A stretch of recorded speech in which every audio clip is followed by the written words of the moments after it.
মধ্যপ্রাচ্যে যদি নতুন করে একটি পূর্ণাঙ্গ যুদ্ধ শুরু হয় তবে ইরান কতটা শক্তি দেখাতে পারবে?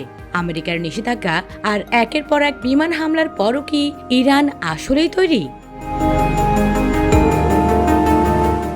প্রথমত, ইরানের কাছে রয়েছে মধ্যপ্রাচ্যের সবচেয়ে বড় ব্যালিস্টিক মিসাইলের ভান্ডার। তাদের ক্ষেপণাস্ত্রগুলো 2000 কিলোমিটার দূরের যে কোনো লক্ষ্যবস্তুতে নিখুঁত আঘাত হানতে পারে। দ্বিতীয়ত, তাদের শাহেদ 136 আত্মঘাতী ড্রোন এখন বিশ্বজুড়ে আতঙ্কের নাম। আর সবচেয়ে বড় কথা, লেবাননের হিজবুল্লাহ এবং ইয়েমেনের হুথিদের মতো আঞ্চলিক মিত্রদের নিয়ে ইরান শত্রুকে একসাথে 4 থেকে 5টি ফ্রন্টে ব্যস্ত রাখতে পারে। তবে ইরানের বড় দুর্বলতা হলো তাদের বিমান বাহিনী। 70-এর দশকের পুরনো ফাইটার জেট দিয়ে আধুনিক স্টিলথ ফাইটারের মুখোমুখি হওয়া তাদের জন্য প্রায় অসম্ভব। তাই নতুন যুদ্ধ শুরু হলে আকাশপথের লড়াইয়ে ইরান পিছিয়ে পড়লেও তাদের ড্রোন আর মিসাইল শত্রুর এমন ক্ষয়ক্ষতি করবে যা কল্পনাতীত।